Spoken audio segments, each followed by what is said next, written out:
Tamil Nadu 360 News. Kallakurichi மாவட்டத்தில் குடிநீர் பிரச்சினைக்கு தீர்வு காண அனைத்து கட்சி எம்எல்ஏக்களும் இன்று ஆட்சியரை சந்தித்தனர். இப்பிரச்சினை குறித்து அவர்கள் கோரிக்கை மனு ஒன்றை அளித்தனர். உடனடி நடவடிக்கை எடுக்க வலியுறுத்தினர். கள்ளக்குறிச்சி மாவட்ட ஆட்சியர் பத்மஜாவை திமுக சட்டமன்ற உறுப்பினர்கள் வசந்தம் கார்த்திகேயன், வசந்தவேல் மற்றும் அதிமுக எம்எல்ஏ பழனிசாமி ஆகியோர் நேரில் சந்தித்து ஆலோசனையில் ஈடுபட்டனர்.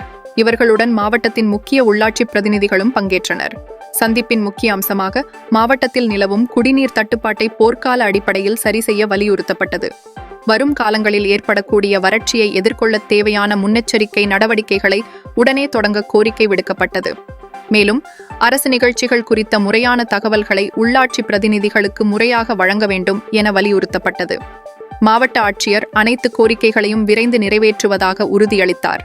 குடிநீர் உள்ளிட்ட பொது பிரச்சினைகளுக்காக திமுக எம்எல்ஏக்களுடன் அதிமுக எம்எல்ஏ பழனிசாமியும் இணைந்து ஆட்சியரை சந்தித்த நிகழ்வு அரசியல் வட்டாரத்தில் பெரும் கவனத்தை ஈர்த்துள்ளது. மாவட்டத்திலே தண்ணீர் பிரச்சனை நிரம்ப இருக்கின்றது. அதையெல்லாம் உடனடியாக சரி செய்ய வேண்டும். அது மட்டுமல்ல, இயற்கை சூழ்நிலை காரணமாக இந்த ஆண்டு பெரிய வறட்சி ஏற்படும் என்று வானிலை ஆய்வாளர்கள் சொல்லியிருக்கின்றார்கள்.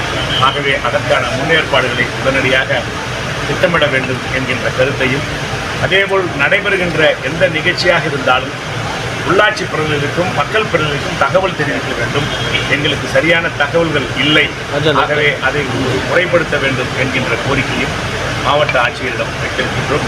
விரைந்து அத்தனை திட்டங்களையும் நடைமுறைப்படுத்துவதாக வாக்குறுதி. கொள்கை வெவ்வேறாய் இருக்கலாம், குடிநீர் தாகம் பொதுவானதல்லவா? கட்சி எல்லைகள் கடந்து கைகோர்த்தால் கண்ணீர் துடைக்கப்படும், ஊரும் செழிக்கும். உங்கள் ஊர் செய்திகளை உரத்த குரலில் DN 360 செய்திக்காக கள்ளக்குறிச்சியிலிருந்து செய்தியாளர் குபேந்திரன்.